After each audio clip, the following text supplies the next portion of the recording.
পরিস্থিতির ক্ষমতা, সম্পদের ক্ষমতা। খুব ভালো করে মনে রাখবেন। দেখে মনে হচ্ছিল যে মাঠ ঘাট রাস্তাঘাট সব একদলীয়, জমি জায়গা গাছপালা তবুও মনে হচ্ছিল এক দল, ওই দলেরই সব কিছু, গাছপালা যা কিছু আছে রাস্তাঘাট সব একই মনে হচ্ছিল। তারপরে দেখা যায় 45 মিনিট। এটা আমাকে অবাক লাগে। আমি যখন মূর্তির পাশ দিয়ে হাঁটতাম তখন আমি মনে ভাবতাম, আসলে কি এইভাবে মূর্তি কোনোদিন ভাঙবে? কেউ যদি না ভাঙে তাহলে যেদিন ঈসা আলাইহিস সালাম আসবেন সেদিন কারো রক্ষা হবে না, কারো বাবাও ঠেকাতে পারবে না। সেদিন ভেঙে দিবেন ঈসা আলাইহিস সালাম সব মূর্তি, সব কবর, সব শুকর মেরে ফেলবেন। দেশে কোনো শুকর থাকবে না, দেশে কোনো উঁচু কবর থাকবে না, দেশে কোনো মূর্তি থাকবে না, সব ভেঙে দিবেন। সবচেয়ে ভারী নেকি। এবার আয়াতে চলে যায়, দু একটা আয়াত পেশ করি। আল্লাহ তাআলা বলেন, ইদফা বিল্লাতি হিয়া আহসান ফাইদাল্লাযী বাইনাকা ওয়া বাইনাহু আদাওয়া কান্নাহু আলিয়্যুন হামীম। মুহাম্মদ সাল্লাল্লাহু আলাইহি সাল্লাম, আপনি যখন কথা প্রসঙ্গে কথার উত্তর দিবেন তখন ও যা বলেছে আপনি তার চেয়ে সুন্দর বলবেন। আপনি যখন শত্রু বা অন্য কারোর সাথে, যাদের সাথে আপনার লেনদেন ভালো সম্পর্ক নেই, তাদের সাথে যখন আপনি কথা বলবেন তখন ও যা বলেছে, যেভাবে বলছে, আপনার বলার ঢং, আপনার কথার ঢং, আপনার চাল চলন, আপনার গতি ওর চেয়ে সুন্দর হতে হবে। তাহলে আপনার মাঝে আর তার মাঝে যে একটা শত্রুতা রয়েছে এটা অন্তরঙ্গ বন্ধুতে পরিণত হবে। যদি আলেম ওলামারা কম পারছে বলে আমার বিবেচনা, আমি যেটুকু বুঝি, যেটুকু দেখতে পাই, তার মানে আমি অনেক জায়গাতে বলেছি যে আপনি আমাকে ডাকেন, মুচি দিয়ে ডাকিয়েন, আমি চলে যাব। আর আপনাকে আমি নিজে ডাকছি, আসেন জামিয়া সালাফিয়া, আপনি তো পারবেন না, আপনার বাপও পারবে না। আমি চাঁপাইনবাবগঞ্জের ভাষা ব্যবহার করেছি। একটা লোককে আমি দুয়ার বইটা দেখতে দিয়েছিলাম, 1 বছর পরে উনি বইটা হাতে দেননি। তখন আমি বললাম যে মাওলানা সাহেব, আমি দুয়ার বই চাঁপাইনবাবগঞ্জের ভাষাতে লিখব। আমি তো আর স্কুলে পড়িনি, পড়াশোনা তো জানি না, এমনি ছেঁচড়া মেছড়া আপনার সাথে চলি মাত্র থাকে। তাহলে ঠিক আছে, বই চাঁপাইনবাবগঞ্জের ভাষাতে লিখব। যার কারণে যা বই বের হয় সব চাঁপাইনবাবগঞ্জের ভাষাতে লেখা আছে, উলট পালট মানুষ একটা বুঝলেই হলো। তো ঠিকই ওইভাবে বই বের হতে থাকলো অনেক। আপনি দেখেন, সম্মানিত দিনী ভাই বোন, আল্লাহ তাআলা বলছেন, জাদিলহুম বিল্লাতি হিয়া আহসান। মুহাম্মদ সাল্লাল্লাহু আলাইহি সাল্লাম মানুষের সাথে তর্কে বিতর্কে, বাদ বিতণ্ডে যখন আপনি কথা বলবেন, ও যা বলেছে আপনার কথা তার চেয়ে অতীব সুন্দর, উত্তম হতে হবে। ও কি বলল রে, দেখ তো কি বলেছে, ওকে একটা কর, কি করা লাগে দেখব। দলীয় ক্ষমতা। শুনুন, উত্তর দিতে শিখুন নরম হয়ে, ভালো হবে। অল্প দিন বাঁচতে এসেছেন, বয়স একদিন ছিল 40, তারপরে দেখলেন 60, তারপরে দেখবেন নেই, জানাজা করছে মানুষে। এইটুকু বয়স বাঁচতে এসে ক্ষমতা দেখিয়ে কাউকে অপমান করে, কাউ জেল জুলুম করে, হত্যা করে, খাটো করে, জমি দখল করে, রাহাজানি করে, অন্যায় করে, লুটতরাজ করে 1 মিনিট বেঁচে থাকার চেষ্টা করিয়েন না ভুল হিসাব। খুব সহজ সরলভাবে বেঁচে থাকার চেষ্টা করেন। আমি অনুরোধ করেছি 4টা কাজ করবেন। 1, 5 ওয়াক্ত সালাত, 2, হালাল রুজি, 3, কোরআন তেলাওয়াত, 4, দুইজন যেখানে বসে আছে সেখানে বসবেন না, যার নাম আড্ডা পিটা। আড্ডা পিটা চিরদিনের জন্য হারাম। এখন তো চাঁপাইনবাবগঞ্জের প্রায় লোকের স্বভাব খারাপ হয়ে গেছে, আর খাস লতি খারাপ। এশার সালাতের পরে ঘন্টার ঘন্টা দোকানে বসে আছে, গল্প জমাচ্ছে, জমিদারের বেটা আর বসে আছে ওখানে, আর এর ওর বদনাম আর গিবাত করছে। কয় টাকার মালিক আপনি? ওখানে বসে থাকেন কেন? কি করেন আপনি? কয় টাকা আছে আপনার? আপনার শরম হয় না কেন? আপনার হায়া হয় না কেন? আপনার লজ্জা হয় না কেন? আপনি কি দেখাতে চান? পারিবারিক কিছু অবস্থা দেখাতে চান? আসেন, অর্থ সম্পদ দেখাতে চান, আসেন। বিদ্যা দেখাতে চান, আসেন। ওটা কুকুর সিরিয়ালের কাজ। বুঝেও বুঝে না যারা, অন্তর আছে বুঝে না, দেখেও দেখে না যারা, চক্ষু আছে দেখে না, শোনেও শোনে না যারা, কান আছে শোনে না, উলায়েকা কালানাম, তারা পশু প্রাণীর মতো, তারা গরু ছাগলের মতো, তারা কুকুর শ্রীগালের মতো, বালু মাজাল বরং তার চেয়ে খারাপ। আপনাকে যদি আমি কুকুর শ্রীগালের চেয়ে খারাপ প্রমাণ করতে না পারি, আমি আব্দুর রাজ্জাক বিন ইউসুফ জিন্দেগিতে জন্মভূমিতে বক্তব্য দেব না বলে যাচ্ছি। কি বলতে চান আপনি? আড্ডা পিটায় হারাম। একরাহুল কালামা বাদাল ইসায়ে, একরাহুন নামা কাবলা লিসায়ে। মুহাম্মদ সাল্লাল্লাহু আলাইহি সাল্লাম ঘুমানোর পূর্বে, এশার সালাতের পূর্বে ঘুমিয়ে যাওয়া ঘৃণা করতেন। আল্লাহর নবী এশার সালাতের পূর্বে ঘুমিয়ে যাওয়া ঘৃণা করতেন। আল্লাহর নবী এশার সালাতের পরে কথা বলা ঘৃণা করতেন। আল্লাহর নবী এশার সালাতের পরে কথা বলা ঘৃণা করতেন। 10টায় ঘুমিয়ে যাবেন, এশার সালাতের পরে গিয়ে খাওয়া দাওয়ার কাজ থাকলে, না হলে আহাল পরিবার নিয়ে ঘুমিয়ে যাবেন। 10টা 3টে 5 ঘন্টা, 5 ঘন্টা ঘুমিয়ে যাবেন। ঘুম থেকে উঠে আপনি আকাশের দিকে তাকিয়ে একটু দোয়া পড়বেন। কিছুই যদি না পারেন তাহলে এটা মুখস্থ করে রাখেন, লা ইলাহা ইল্লাল্লাহু ওয়াহদাহু লা শারীকা লাহু লাহুল মুলকু ওয়া লাহুল হামদু ওয়া হুয়া আলা কুল্লি শাইইন কাদির ওয়া সুবহানাল্লাহি ওয়া আলহামদুলিল্লাহি ওয়া লা ইলাহা ইল্লাল্লাহু আকবার ওয়া লা হাওলা ওয়া লা কুওয়াতা ইল্লা বিল্লাহ রব্বিগফিরলি রব্বিগফিরলি। সুন্দর করে ওযু করেন, 2 রাকাত সালাত আদায় করেন, অতীতের সব পাপ ক্ষমা। আমি বলিনি, এই কথা মুহাম্মদ সাল্লাল্লাহু আলাইহি সাল্লাম বলেছেন, হাদিস বুখারী মুসলিম। আবার বলেছেন যে মানিস্তাই কাজা আহলাহু ফিল্লাইলে, কে যদি নিজে জাগে স্ত্রীকে জাগায়। আচ্ছা ঠিক আছে, তোমরা ছেলেরা যাও, আমি 2-1 মিনিট দেরি করি, মনে হয় হঠাৎ করে প্রোগ্রাম করেছো তো, কবে যেন পরশুদিন না আমি বললাম।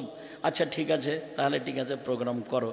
খালি বলতেই আছে তজিরুল, যে দেখো আমার কাছে সময় নেই, আমি সময় মিলাতে পারবো না, তবে একটু বাহিরে যাওয়ার প্রোগ্রাম রেখেছিলাম, তো একটু বাহিরে যেতে দেরি হচ্ছে। তো বলছে ঠিক আছে তাহলে এই সোমবারে করো। তো বলছে ঠিক আছে কালকে সোমবারে করব। তো এইভাবে হঠাৎ করে এসেছে। তো ছেলেরা আপনাদের কাছে গেলে যার কাছে সম্ভব যতটুকু 500 টাকা, 200 টাকা, 50 টাকা, 10 টাকা দিবেন, যাতে করে তাদের কাজটা সহজ হয়। খরচ তো থাকেই। তো কোনো সাড়া শব্দ হবে না, আমার দিকে চেয়ে থাকবেন। সম্মানিত দিনী ভাই বোন, আমি বলছিলাম রাসূল সাল্লাল্লাহু আলাইহি ওয়াসাল্লাম, আল্লাহ তাআলা বললেন যে তোমরা মুহাম্মদ সাল্লাল্লাহু আলাইহি ওয়াসাল্লাম আপনি মানুষের সাথে কথা বললে তর্ক বিতর্কে বাক বিতণ্ডে এমনভাবে বলবেন যাতে করে আপনারটা তার চেয়ে সুন্দর হয়। কখনো ক্ষমতা দেখিয়ে বসবাসের চেষ্টা করবেন না। 4টে জিনিস পালন করবেন, ফল ভালো হবে। 1 5 ওয়াক্ত সালাত, 2 হালাল রুজি, 3 কোরআন তেলাওয়াত। যে কোনো মূল্যে কোরআন তেলাওয়াত করবেন। বেশি না পারলে সূরা ইখলাস 3 বার পড়ে আল্লাহকে বলবেন, এই যে আমি কোরআন মাজিদ আজকে পড়লাম। অন্তত 1 মিনিট 2 মিনিটে 3 বার। আর যদি পারেন তো নিয়মিত কোরআন পড়বেন। জোহর উপরে একটু, আসর উপরে একটু, মাগরিবের পর একটু, এশার পরে একটু, আর না হলে ফজর উপরে লম্বা সময়, আর না হলে রাতে। কোরআন পড়তে আপনি অভ্যাসী হন, যে কোনো মূল্যে পড়তেই হবে। কোরআন বিপক্ষে বিচারের মাঠে দাঁড়ালে টিকতে পারবেন না। আর ওই বৈঠকে যারা বলেছে যে কোরআন না বুঝলে পড়া যাবে না, ওর বাপও বুঝে না। ওকে ডেকে নিয়ে আসেন, আমি তাকে আপনার সামনে দেখাচ্ছি। বড় বড় বিদ্বান যারা, তারা কোরআন মাজিদ কি বুঝেছেন অনেক জায়গাতে ঠিক করতে পারেননি, আল্লাহ আলাম বলে চলে গেছে। আর উনি বলবেন যে কোরআন না বুঝলে পড়তে হবে না? কোন সাহসে সে বলে? আল্লাহ নবী বলছেন, বুখারী মুসলিমের হাদিস, কেউ যদি ছেঁচড়া মেচড়া করে কোনো রকমে যদি পড়ে তাহলে তার ডবল নেকি। হাদিস তো বুখারী মুসলিম। কেন আপনাকে কোরআন মাজিদ পড়া থেকে অনুৎসাহিত করবে? উৎসাহিত করতে হবে। আমরা তো মসজিদে পড়েছি, আলিবিতে সে জিম হেঁকে দাল জাল করে পড়েছি, ওইভাবেই পড়বেন। মানুষ ভালো করে পড়ার চেষ্টা করুক। মানুষকে আমি চেষ্টা করতে না করিনি, কিন্তু পড়তেই পাবে না, না বুঝলে না বুঝালে। যে বলেছে সেই তো বুঝে না। 3 হলো কোরআন তেলাওয়াত। 4 আড্ডা পিটবেন না। এই কথা নিয়ে কথা এসেছিল, কোথাও আড্ডা পিটে গল্প করে সময় কাটাবেন না। এখন তো যেখানে সেখানে বাজার গড়েছে, একবারে রাত 12টা 1টা 2টা পর্যন্ত সব টিভি নিয়ে বসে আছে দোকানপাটে। এগুলো হচ্ছে নোংরামি, এগুলো হচ্ছে বেহায়, এগুলো হচ্ছে বিদ্যা না থাকার প্রমাণ, এগুলো হচ্ছে বুদ্ধি না থাকার প্রমাণ, এগুলো হচ্ছে ঘৃণিত মানুষের কাজ, এগুলো হলো নিকৃষ্ট মানুষের কাজ, এগুলো হলো বেহায়া মানুষের কাজ, এগুলো হলো বিদ্যা বুদ্ধি না থাকা মানুষের কাজ। আপনি দোকানে বসে ল্যাংটা মেয়ে দেখে চক্ষু ঠান্ডা করেন, কলিজা ঠান্ডা করেন, আর আপনাকে তিতা লাগে কথা? জি না, তিতা লাগবে কেন? আপনার স্বভাব খারাপ। চাঁপাইনবাবগঞ্জের ভাষাতে আপনার খাসলত খারাপ, সেই জন্য আপনি দোকানপাটে বসে অভ্যাসী সময় কাটান। কেন কাটাবেন? বাস হালাল উপার্জন করেন, এসার সলাত আদায় করে খেয়ে ঘুমিয়ে যাবেন, রাতখান মূল্যায়ন করবেন। রাতে উঠে বেশি না পারলে কথাটা এবার ফিরে এসেছে মাথায়, স্ত্রীকে জাগাবেন, আপনিও উঠবেন, 2 রাকাত সলাত আদায় করবেন। আল্লাহ নবী বলছেন যে কতিবা মিনাজ যাকিরিনা যাকিরা, বড় বড় পরহেজগার যারা দুনিয়াতে চলে গেছে ওদের একটা তালিকা আছে।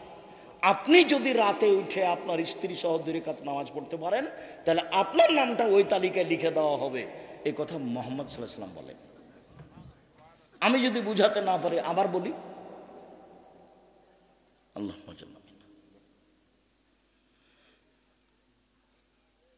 বড় বড় যারা পরহেজগার মানুষ ওদের একটা তালিকা আছে আল্লাহর কাছে। তো যারা স্বামী স্ত্রী উঠে রাতে দিয়ে 2 রাকাত সালাত আদায় করে, রাতে 2 রাকাত সালাত আদায় যদি করে, তো মুহাম্মদ সাল্লাল্লাহু আলাইহি ওয়াসাল্লাম বলছেন এদের স্বামী স্ত্রীর নামটা ওই পরহেজগার মানুষের তালিকাতে লিখে দেওয়া হয়। এটা রাসূলের মুখের কথা। আপনি উপদেশ বইয়ে দেখেন, আজকে তো বই নাই, এমনি এসছে, ছেলেটা গাড়িতে যে এসছে সে বলছে যে আজকে সব কিছু ছুটি, কাজে দোকানের কোনো বই পুস্তক আমি উঠাতে পারিনি। তো লাইব্রেরি আছে সামনে, ওখান থেকে নেবেন। সম্মানিত দিনী ভাই বোন, মহান আল্লাহ বলেন ফাবিমা রাহমাতিন মিনাল্লাহ লিনতা লাহুম ওয়ালাউ কুনতা ফাদ্দান গালিদাল কলব। কেউ খালি হাতে পাঠাবেন না। ওরা যারা আপনার সামনে, চোখের সামনে যাচ্ছে, রাসূলের এই কথাটা মনে রাখবেন যে যতটুকু দিল আল্লাহ তার ততটুকু পূর্ণ করে দেন, আর যে যতটুকু দেয় না আল্লাহ তার ততটুকু ক্ষতি করে দেন। ক্ষতি হবেই, বলা লাগবে না, এমনিতেই ক্ষতি হয়ে যাবে। কাজেই ও যেন আপনার সামনে দিয়ে এমনি খালি চলে না যায়। আমরা যারা স্টেজে আছি তারাও আমরা তাতে অংশগ্রহণ করবো ইনশাআল্লাহ, যার যতটুকু সম্ভব হয়।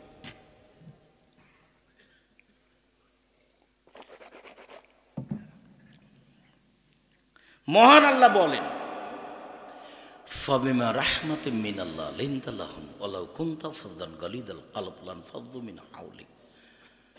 মুহাম্মদ সাল্লাল্লাহু আলাইহি সাল্লাম, আল্লাহর পক্ষ থেকে আপনার উপরে বড় দয়া যে আপনার স্বভাবটা নরম, আপনার চাল চলন নরম।